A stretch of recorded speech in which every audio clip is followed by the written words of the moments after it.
TNPSC question வந்து பார்க்க போகிறோம். தமிழ்நாட்டின் கிராமப்புறங்களில் வாழும் மக்களின் வாழ்க்கை தரம் மேம்பட்டுள்ளது. கூற்று சரி. காரணம் வந்து என்னன்னா, தமிழ்நாடு அரசு தமிழ்நாடு கிராம வாழ்விட மேம்பாட்டு திட்டம் என்ற முதன்மை திட்டத்தை அறிமுகப்படுத்தியது. கூற்று மற்றும் காரணம் இரண்டும் சரி மற்றும் ஆர் என்பது ஏக்கு சரியான விளக்கமாகும்.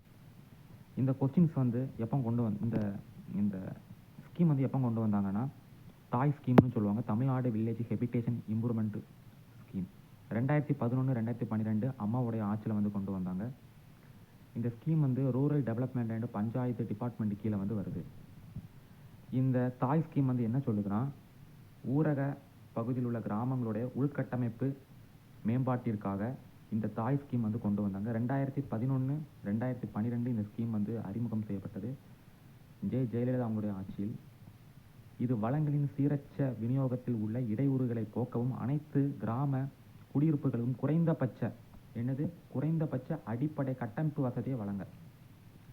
தமிழ்நாட்டில் உள்ள குக்கிராமங்களுக்கு குறைந்தபட்ச அடிப்படை கட்டமைப்பு வசதியை ஏற்படுத்த தான் தாய் ஸ்கீம் வந்து கொண்டு வந்தாங்க.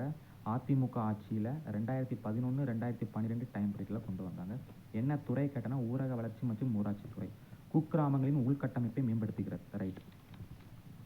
அதே மாதிரி நமக்கு இன்னொரு ஸ்கீம் இருக்குது. என்ன ஸ்கீம் கேட்டனா, இந்த ஸ்கீமுடைய செகண்ட் ஸ்பேஸ் பார்க்கும்போது 2016 to 2017 கொண்டு வந்தாங்க. அப்போ முதல் கட்டம் ரெண்டு கொண்டு வந்தாங்க.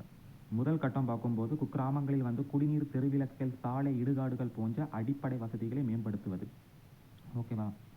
வளர்ச்சியின் அழகாக வாழ்விடத்தை மையமாக கொண்டு ஒரே மாநிலம் தமிழ்நாடு மட்டுமே, நாட்டில் வேறு எந்த மாநிலமும் இது போன்ற ஒரு புதுமையான திட்டத்தை செயல்படுத்தவில்லை.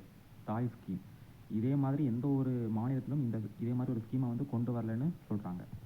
இந்த ஸ்கீமோடைய செகண்ட் ஸ்பேஸில் பார்க்கும்போது 2016 2017 கொண்டு வந்தாங்க. அதே மாதிரி புது வாழ்வுன்னு ஒரு திட்டம் வந்து கொண்டு வரப்பட்டது. அதுக்கு தமிழ்நாடு அரசு வந்து வறுமை ஒழிப்பிற்காக புது வாழ்வுன்னு ஒரு ஸ்கீம் வந்து கொண்டு வந்தாங்க. உலக வங்கி வந்து நிதி உதவி அளிக்கிறது. அதே மாதிரி தமிழ்நாடு ஊரக புத்தாக்க திட்டம் வந்து கொண்டு வந்தாங்க, டிஎன்ஆர்டிபி.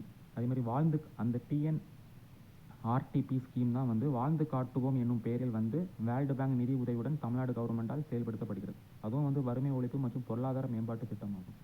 தமிழ்நாடு மகளிர் மேம்பாட்டு நிறுவனம் 1983 டிசம்பர் 9 நிறுவப்பட்டது. மகளிர் திட்டத்துக்கு யார் ஃபண்டு கொடுக்குறாங்க? IFAD, international fund for agriculture development. அதே மாதிரி முதலமைச்சருடைய சூரிய சக்தி பசுமை வீடு திட்டம் 2011 2012 வந்து கொண்டு வந்தாங்க. ஓகேவா?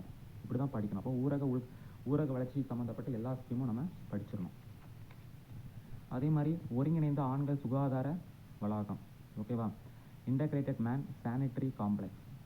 இந்த ஸ்கீம் வந்து 2012 2013 ஒரு வருஷத்தில் ஒரு தொகுதிக்கு 2 வளாகங்கள் வீதம் அமைக்குவதற்கு கொண்டு வரப்பட்டது. ஓகே. கிராமப்புற ஆண்களுடைய தேவை அடிப்படையாக கொண்டு IMST ஃபுல் ஃபார்ம் என இன்டகிரேட்டட் மேன் சானிட்டரி காம்ப்ளெக்ஸ். அதே மாதிரி முதலமைச்சருடைய சூரிய சக்தி பசுமை வீடு திட்டம் வந்து 2011 2012 கொண்டு